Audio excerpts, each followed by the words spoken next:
आजच्या या सखोल विश्लेषणात आपण एका अशा प्रवासाचा वेध घेणार आहोत जो केवळ तंत्रज्ञान किंवा नेतृत्वाचा नाहीये, तर तो मानवी जिद्दीचा एक खूप मोठा आणि अप्रतिम वस्तुपाठ आहे. आपला आजचा मुख्य संदर्भ आहे डॉक्टर APJ अब्दुल कलाम यांच्या विंग्ज ऑफ फायर या पुस्तकातील नोंदी. नक्कीच. पण बघा, या चर्चेचं ध्येय केवळ एका यशस्वी शास्त्रज्ञाची स्तुती करणं एवढंच नाहीये. अगदी बरोबर. एका अत्यंत सामान्य पार्श्वभूमीतून आलेला मुलगा भारताचा मिसाईल मॅन कसा बनतो यामागचं जे प्रॅक्टिकल इंजिनिअरिंग आहे ना, त्यांची नेतृत्वाची नेमकी पद्धत आणि सर्वात महत्वाचं म्हणजे अपयशाचं व्यवस्थापन त्यांनी कसं केलं, यावर आपण जास्त लक्ष केंद्रित करणार आहोत. खरं तर हा सर्वात महत्वाचा भाग आहे. हो ना? आणि या विश्लेषणाची सुरुवात आपण एका छोट्या पण खूपच रंजक प्रसंगाने करूया. शाळेत असताना त्यांच्या एका शिक्षकांनी समुद्रकिनाऱ्यावर मुलांना पक्षी कसे उडतात हे प्रत्यक्ष दाखवलं होतं. हो, तो रामेश्वरमच्या किनाऱ्यावरचा प्रसंग. अगदी. आणि तो केवळ एक विज्ञानाचा धडा नव्हता बरं का, ती एका अत्यंत गुंतागुंतीच्या प्रवासाची नांदी होती. हो, आणि त्या शिक्षकांचं नाव होतं शिवसुब्रमण्यम अय्यर. म्हणजे त्यांनी केवळ फळ्यावर चित्र काढून पक्ष्यांचं उड्डाण शिकवलं नाही. त्यांनी अक्षरशः मुलांना किनाऱ्यावर नेलं आणि आकाशात उडणारे पक्षी दाखवले. तिथे त्यांनी पक्ष्यांच्या शरीराची रचना, हवेचा दाब आणि लिफ्ट व ड्रॅग यासारख्या गोष्टी कशा काम करतात हे समजावून सांगितलं. म्हणजे प्रॅक्टिकल डेमॉन्स्ट्रेशन दिलं तिथेच. हो, तिथेच. आणि इथूनच एरोनॉटिक्स म्हणजेच वैमानिक शास्त्राची पहिली ओळख एका लहान मुलाला झाली.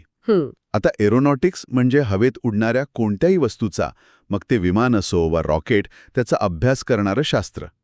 त्या एका धड्याने त्या मुलाच्या मनात आकाशात भरारी घेण्याची जी एक जिद्द निर्माण केली ना, तिनेच पुढे जाऊन देशाच्या अवकाश आणि संरक्षण तंत्रज्ञानाचा पाया रचला. पण मला इथे एक मोठा विरोधाभास जाणवतो. कसा काय? म्हणजे आकाशात उडण्याची आणि प्रगत विज्ञानाची मोठी स्वप्न पाहणाऱ्या या मुलाची मुळं एका अत्यंत साध्या आणि पारंपरिक वातावरणात होती. रामेश्वरमसारख्या एका छोट्या गावात? हो, जिथे त्यांचे वडील एक साधी लाकडी बोट चालवून कुटुंबाचा उदरनिर्वाह करत होते. तर अशा साध्या कौटुंबिक पार्श्वभूमीचा एका भविष्यातील महान शास्त्रज्ञाच्या जडणघडणीवर नेमका कसा परिणाम झाला असेल, मी हा विचार करत होते.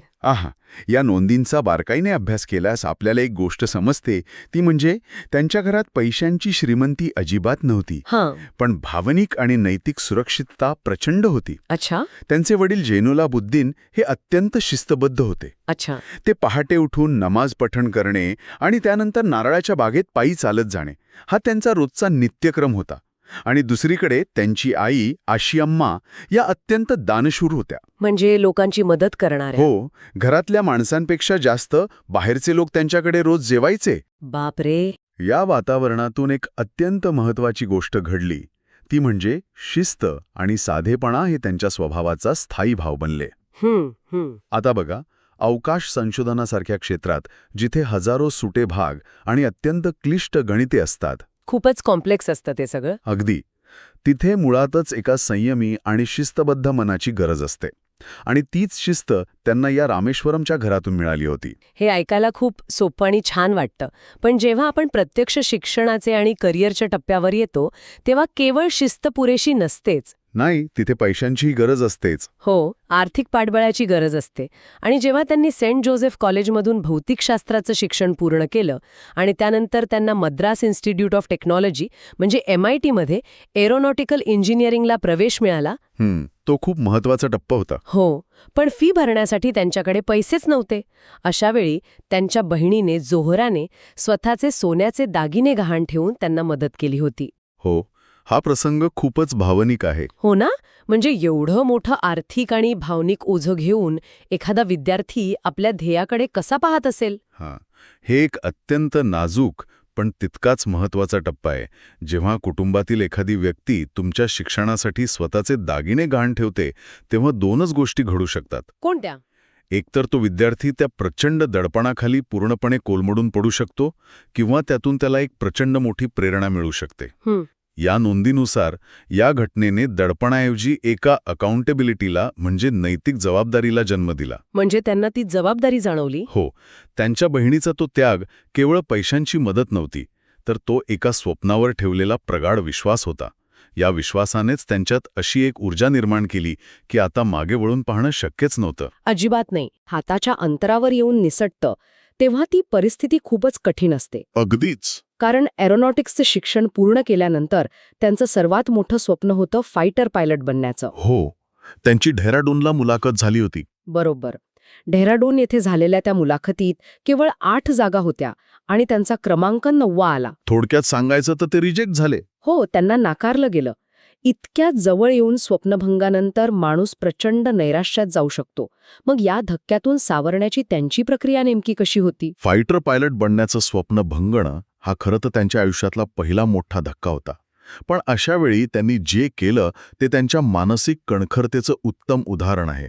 त्यांनी काय केलं? ते नैराश्यात न बुडता थेट ऋषिकेशला गेले आणि तिथे त्यांनी स्वामी शिवानंद यांची भेट घेतली. अच्छा. तिथे त्यांना असा सल्ला मिळाला की जे घडलं आहे ते स्वीकारून पुढे जा, कारण कदाचित नियतीने काहीतरी वेगळं आणि खूप मोठं वाढून ठेवलं असेल. एक वेगळा दृष्टिकोन मिळाला त्यांना. हो, आणि या विचारसरणीमुळे ते थांबले नाहीत. त्यांनी भारत सरकारच्या DRDOमध्ये म्हणजेच डिफेन्स रिसर्च अँड डेव्हलपमेंट ऑर्गनायझेशनमध्ये वरिष्ठ वैज्ञानिक सहाय्यक म्हणून नोकरी स्वीकारली. पण DRDOमधील सुरुवातीचा काळ त्यांच्यासाठी खूप रंजक ठरला असावा, कारण आपण ज्या व्यक्तींना आज मिसाईल मॅन म्हणून ओळखतो त्यांच्या करिअरची सुरुवातच मुळात एका अत्यंत कंटाळवाण्या टप्प्यावरून झाली होती, असे या नोंदींमध्ये वाचायला मिळतं. हो, हे थोडं आश्चर्यकारक वाटतं. तिथे त्यांना नंदी नावाच्या एका हॉवरक्राफ्ट प्रकल्पावर काम करायला दिलं होतं, ज्यातून त्यांना फारसा समाधान मिळत नव्हतं. होय, अगदी खरं आहे. सुरुवातीला त्यांना हे काम आपल्या क्षमतेनुसार अर्थपूर्ण वाटत नव्हतंच, कारण वास्तविक जीवन हे एखाद्या चित्रपटासारखं नसतं जिथे लगेच मोठं यश मिळतं. हो ना, संघर्ष तर असतोच. पण त्या सुरुवातीच्या काळात त्यांनी निराशा पत्करली नाही. त्या कंटाळवाण्या वाटणाऱ्या प्रकल्पावर काम करताना त्यांनी प्रॅक्टिकल इंजिनिअरिंगचे बारकावे समजून घेतले. डिझाईनपासून ते मॅन्युफॅक्चरिंगपर्यंतच्या प्रक्रियेचा प्रत्यक्ष अनुभव घेतला. आणि मला वाटतं याच काळात त्यांच्या आयुष्यात एक अत्यंत महत्त्वाची घटना घडली. अगदी बरोबर. त्यांची भेट भारताच्या अंतराळ कार्यक्रमाचे प्रणेते डॉक्टर विक्रम साराभाई यांच्याशी झाली. हो, विक्रम साराभाई यांच्या भेटीने खऱ्या अर्थाने या प्रवासाला एक नवी दिशा दिली. नक्कीच. इन्कोस्पार, जे पुढे जाऊन आजचं इस्रो बनलं, तिथे त्यांना काम करण्याची संधी मिळाली. पण विक्रम साराभाई यांच्यासारख्या एका दिग्गजासोबत काम करताना त्यांच्यात एक शास्त्रज्ञ म्हणून किंवा एक नेता म्हणून नेमके कोणते महत्त्वाचे बदल घडले? साराभाई हे केवळ एक शास्त्रज्ञ नव्हते, तर ते एक विजनरी होते. एका मोठ्या ध्येयासाठी काम कसं करावं हे त्यांनी साराभाईंकडून शिकून घेतलं. साराभाईंची काम करण्याची पद्धत अत्यंत वेगळी होती. ते चुका करायला मुभा द्यायचे, पण त्या चुकांमधून नवनवीन गोष्टी शिकण्यावर त्यांचा जास्त भर असायचा. म्हणजे प्रयोगांचं स्वातंत्र्य होतं तिथे. हो.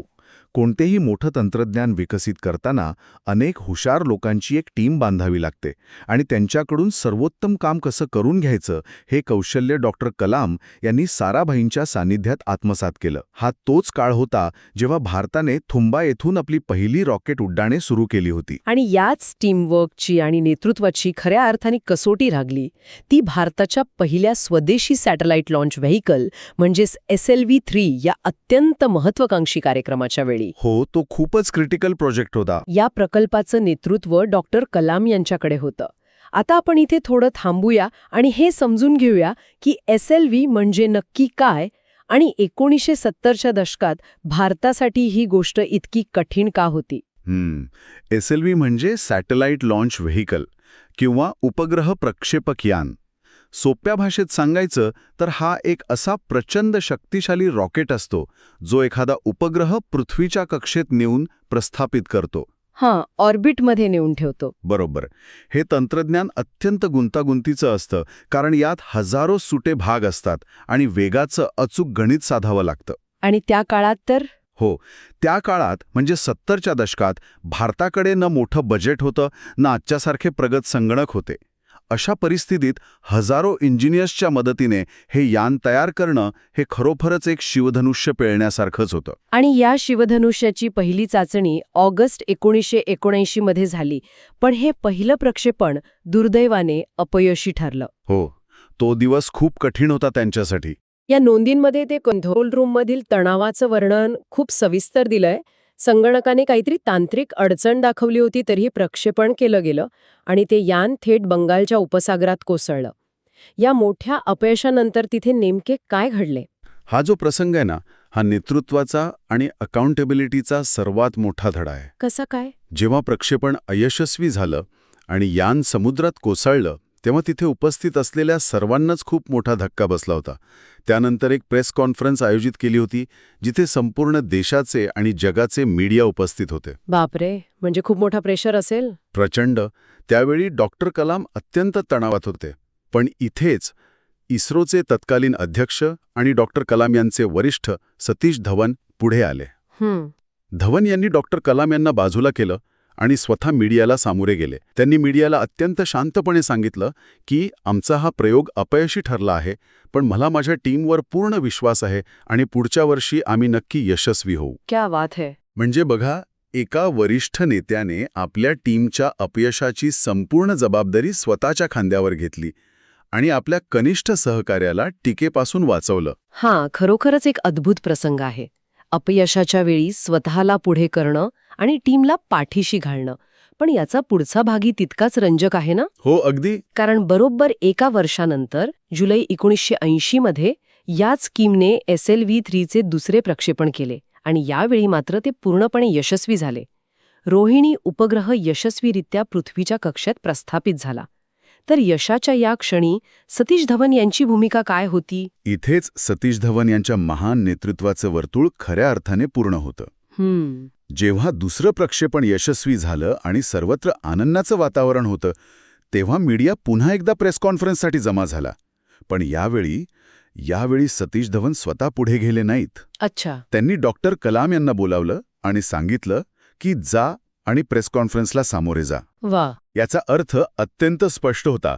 अपयश आलं तेव्हा नेत्याने स्वतः पुढे येऊन जबाबदारी घेतली आणि जेव्हा यश मिळालं तेव्हा त्याचं संपूर्ण श्रेय आपल्या टीमला आणि त्या प्रोजेक्टच्या डायरेक्टरला दिलं. हा तोच धडा होता जो डॉक्टर कलाम यांच्या व्यक्तिमत्वात कायमचा कोरला गेला. आणि पुढे जेव्हा ते स्वतः मोठ्या प्रकल्पांचे नेतृत्व करत होते तेव्हा त्यांनी याच तत्वाचा अवलंब केला. हो, अगदी तंतोतंत हेच फॉलो केलं त्यांनी. या यशाने भारताला अवकाश तंत्रज्ञानात एक मोठी ओळख मिळवून दिली. पण देशाच्या सीमा सुरक्षित करण्यासाठी अजून एका तंत्रज्ञानाची नितांत आवश्यकता होती. आणि तिथेच पुन्हा एकदा संरक्षण मंत्रालयाने म्हणजेच DRDOने त्यांना परत बोलावलं. हो, त्यांचा DRDO मधला तो दुसरा टप्पा होता. त्यांच्यावर इंटिग्रेटेड गायडेड मिसाईल प्रोग्रॅमची जबाबदारी सोपवण्यात आली. आता इथे एक तांत्रिक मुद्दा स्पष्ट करणं गरजेचं आहे. सामान्य रॉकेट आणि गायडेड मिसाईल यामध्ये नेमका काय फरक असतो? हा खूप चांगला प्रश्न आहे. सामान्य रॉकेट किंवा तोफेचा गोळा एकदा फायर केला की तो एका विशिष्ट रेषेत जातो. वाऱ्याचा वेग किंवा इतर कारणांमुळे त्याचं लक्ष चुकू शकतं. हां. पण गायडेड मिसाईल म्हणजेच मार्गदर्शित क्षेपणास्त्र हे अत्यंत प्रगत असतं. यात असे सेन्सर्स आणि संगणक असतात जे उड्डाण करताना स्वतःचा मार्ग बदलू शकतात, लक्ष्याचा पाठलाग करू शकतात आणि अत्यंत अचूकतेने वेध घेऊ शकतात.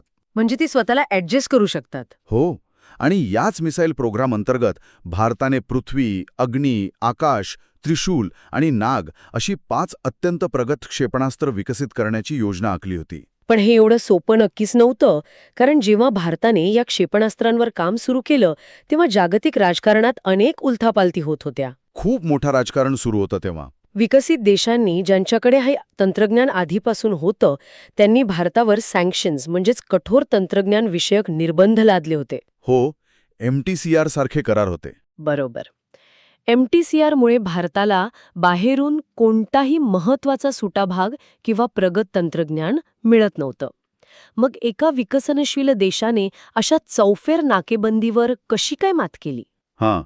सँक्शनचा मुख्य उद्देश हाच असतो की एखाद्या देशाला प्रगत तंत्रज्ञानापासून पूर्णपणे वंचित ठेवणं. या निर्बंधांमुळे भारताला जे क्रिटिकल कंपोनेंट्स लागतात ते मिळणं बंद झालं होतं. पण डॉक्टर कलाम यांनी या नाकेबंदीकडे एक अडचण म्हणून न पाहता ती एक संधी मानली. त्यांनी ठरवलं की आता आपण पूर्णपणे स्वदेशी तंत्रज्ञान विकसित करायचं. म्हणजे स्वतःच बनवायचं सगळं. हो, यासाठी त्यांनी केवळ DRDOच्या प्रयोगशाळांवर अवलंबून न राहता देशभरातील विद्यापीठे, शैक्षणिक संस्था आणि अगदी खासगी उद्योगांना एकत्र आणून एक कन्सॉर्टियम म्हणजेच एक मोठी संयुक्त फळी तयार केली. वाव.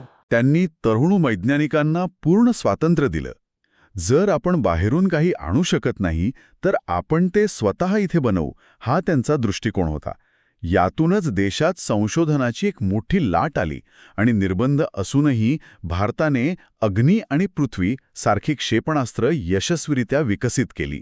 या सगळ्या प्रवासात एक गोष्ट मला प्रकर्षाने जाणवते, ती म्हणजे तरुण पिढीवर आणि सहकाऱ्यांवर असलेला त्यांचा अफाट विश्वास. अगदी बरोबर.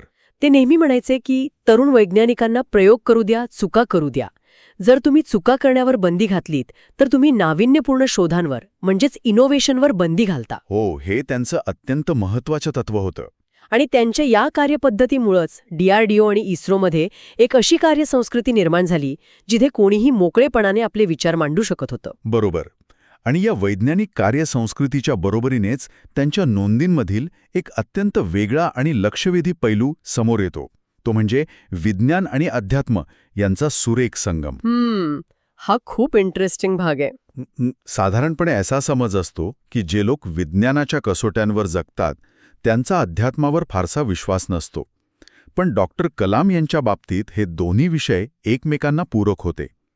त्यांच्यावर भगवद्गीतेचा, कुराणचा आणि जागतिक तत्वज्ञानाचा मोठा प्रभाव होता. ही खरोखरच विचार करण्यासारखी गोष्ट आहे. मिसाईल्स बनवणारा एक शास्त्रज्ञ जो रात्रंदिवस गणिते आणि भौतिकशास्त्राच्या सूत्रांमध्ये रमलेला असतो, तो आंतरिक शांततेबद्दल आणि वैश्विक शक्तींबद्दल कसा काय विचार करू शकतो? त्यांच्या नोंदींमधून विज्ञानाकडे पाहण्याचा त्यांचा दृष्टिकोन नेमका कसा उलगडतो? त्यांच्या मते विज्ञान आणि अध्यात्म हे विरुद्ध दिशेने जाणारे रस्ते नाहीतच मुळी, तर ते एकाच सत्याचा शोध घेण्याचे दोन वेगळे मार्ग आहेत. म्हणजे दोन्ही एकाच ध्येयाकडे जातात? हो. विज्ञान हे आपल्याला बाह्यविश्वाचे आणि निसर्गाचे नियम समजावून सांगतं, तर अध्यात्म हे आपल्याला स्वतःची ओळख करून देतं. त्यांचा असा ठाम विश्वास होता की तुमची आंतरिक शक्ती आणि मनःशांती जेवढी प्रबळ असेल तेवढ्याच चांगल्या प्रकारे तुम्ही विज्ञानातील अत्यंत गुंतागुंतीचे प्रश्न सोडवू शकता. म्हणजे आतून शांत असणं गरजेचं आहे. अगदी. बाह्य जगात कोणत्याही मोठं यश मिळवण्यासाठी आधी आतून शांत आणि स्थिर असणं गरजेचं आहे. हे तत्वज्ञान त्यांनी स्वतःच्या जीवनातही तंतोतंत पाळलं. म्हणूनच बघा, एवढं मोठं यश आणि सन्मान मिळूनही ते शेवटपर्यंत अत्यंत साधे आणि विनम्र राहिले. या आंतरिक शक्तीच्या आणि वैज्ञानिक प्रगतीच्या जोरावरच त्यांनी भारतासाठी एक अत्यंत स्पष्ट दूरदृष्टी म्हणजेच विजन 2020 मांडली होती. हो, त्यांचं ते खूप मोठं स्वप्न होतं. त्यांना भारत केवळ एक तंत्रज्ञान आयात करणारा देश म्हणून पाहायचा नव्हता, तर तो एक स्वावलंबी, आर्थिकदृष्ट्या सक्षम आणि आत्मविश्वासपूर्ण देश असावा हे त्यांचं स्वप्न होतं. आणि हे स्वप्न पूर्ण करण्यासाठी त्यांचा सर्वात जास्त विश्वास हा देशातल्या तरुणांवर होता. स्वप्नांचे रूपांतर विचारात आणि विचारांचे कृतीत करा, हा त्यांचा संदेश आजच्या काळातही तितकाच लागू पडतो. आजच्या काळात जिथे आपण माहितीच्या अतिरेकात जगत आहोत आणि जिथे इन्स्टंट ग्रॅटिफिकेशन म्हणजेच लगेच यश मिळवण्याची सवय लागली आहे, तिथे त्यांचे विचार खूपच महत्त्वाचे ठरतात. अगदी खरंय. आजकाल लगेच रिझल्ट्स हवे असतात सगळ्यांना. हो ना. आज एखाद्या छोट्या अपयशाने लोक लगेच खचून जातात. पण जेव्हा आपण एका मिसाईल मॅनचा हा संपूर्ण प्रवास पाहतो, फायटर पायलटची संधी हुकण्यापासून ते SLV-3च्या समुद्रात कोसळण्यापर्यंत, तेव्हा आपल्याला समजतं की अपयश हा यशाचा विरोधी शब्द नसून तो यशाच्या प्रक्रियेतील एक अत्यंत आवश्यक टप्पा आहे. बरोबर. अपयशातून शिकून पुन्हा उभारी घेणं आणि आपल्या ध्येयावर लक्ष केंद्रित करणं हेच खऱ्या यशाचं गमक आहे. या संपूर्ण सखोल विश्लेषणाचा जर सारांश काढायचा झाला तर तो एका साध्या पण अत्यंत प्रभावी सूत्रात मांडता येईल. कोणतं सूत्र? कठोर परिश्रम अधिक मूल्य अधिक स्पष्ट दूरदृष्टी बराबर यश. म्हणजे केवळ परिश्रम पुरेसे नाहीत, तर त्यामागे प्रामाणिकपणाची मूल्य आणि समाजाचं भलं करण्याची एक स्पष्ट दूरदृष्टी असणं आवश्यक आहे.